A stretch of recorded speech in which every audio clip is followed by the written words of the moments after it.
Bonjour à tous, je m'appelle Jack. Aujourd'hui, nous allons revenir sur une affaire terrible. Avant de commencer, je tiens à m'excuser pour mon anglais approximatif. Ce n'est pas ma langue maternelle, mais je fais de mon mieux pour vous. L'histoire dont nous allons parler s'est déroulée en 2003 et a profondément marqué tout le Brésil. Elle a également été largement relayée par les médias internationaux. Des centaines de policiers, sauveteurs et bénévoles se sont mobilisés pour retrouver un jeune couple disparu dans les forêts de la province d'Iguaçu.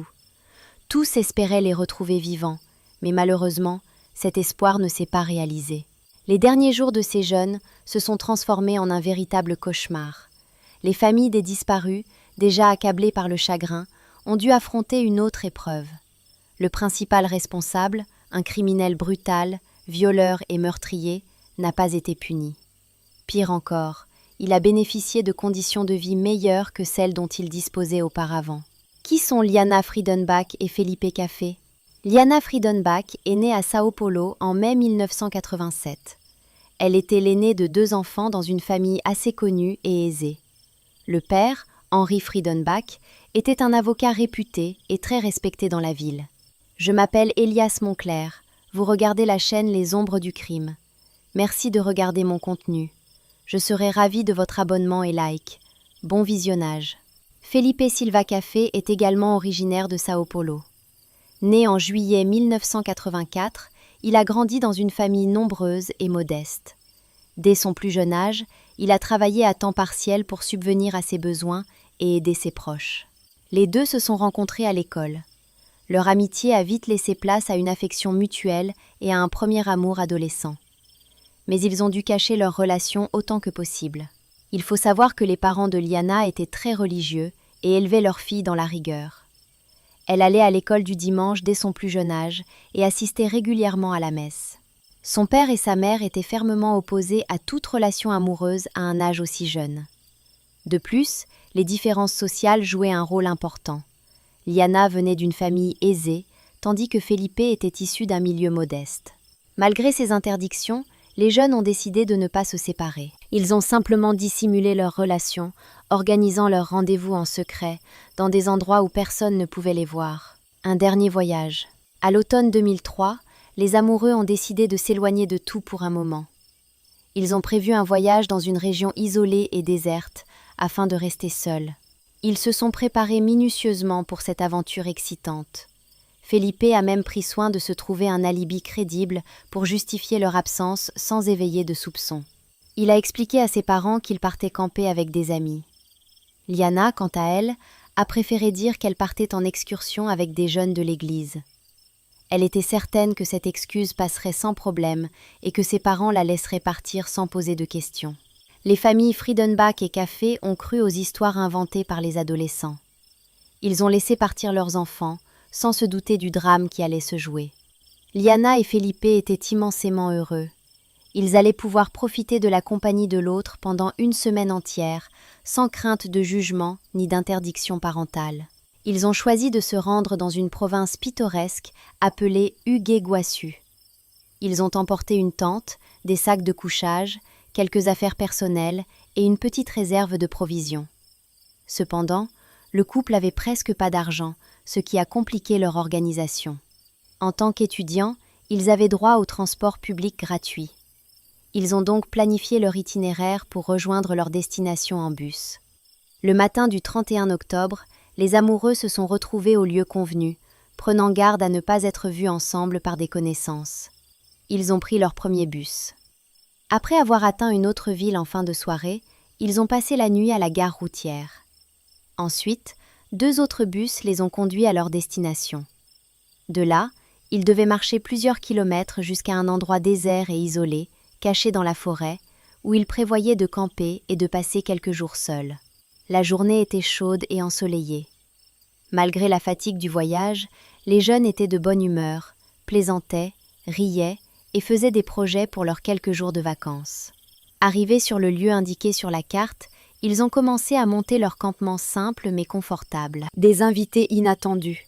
Lorsque Liana et Felipe ont choisi un endroit aussi isolé, ils n'ont pas pris en compte la pauvreté qui régnait dans ces zones, propices à la criminalité. L'apparition de deux jeunes bien habillés, chargés de gros sacs, n'est pas passée inaperçue. En se dirigeant vers une ferme abandonnée où ils prévoyaient de rester, ils ont attiré l'attention de bandits locaux qui pêchaient près d'un étang.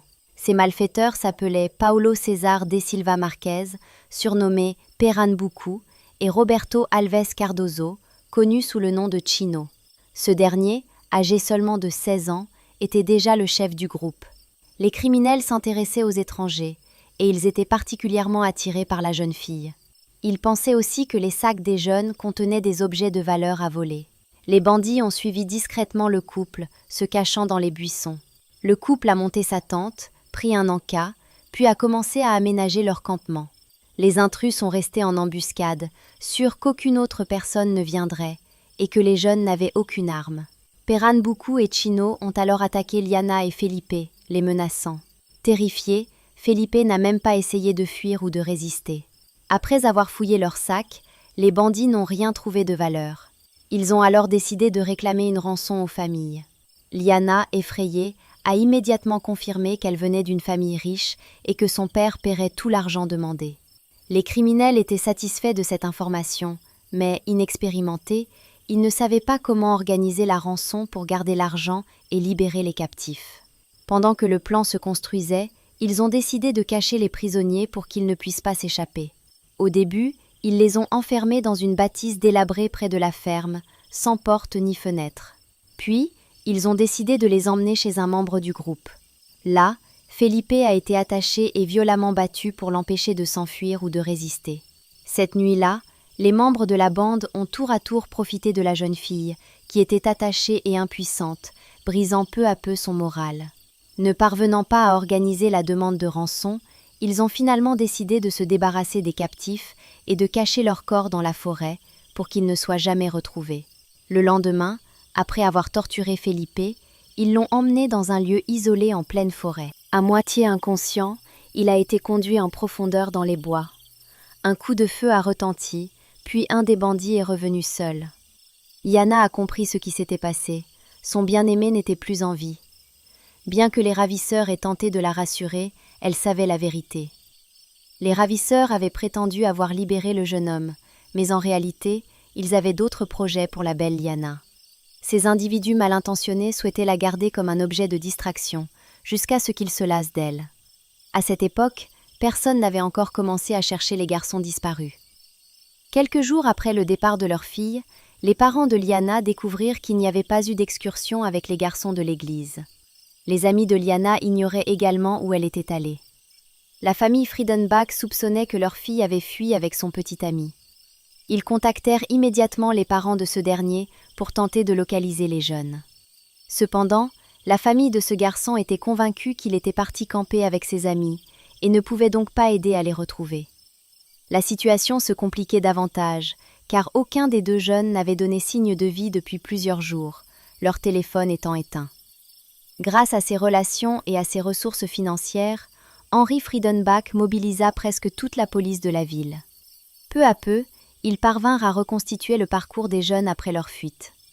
Les forces de l'ordre atteignirent rapidement Mbuguassu, où les garçons avaient quitté leur dernier bus. Leur chemin se poursuivait à travers une zone boisée isolée, où leur téléphone avait été localisé pour la dernière fois. Une vaste opération de recherche fut lancée, impliquant policiers, sauveteurs et citoyens concernés qui, informés de la situation, décidèrent de venir en aide. Un important homme d'affaires local se joignit également à l'effort, mettant à disposition son hélicoptère pour des recherches aériennes et distribuant des photos des disparus.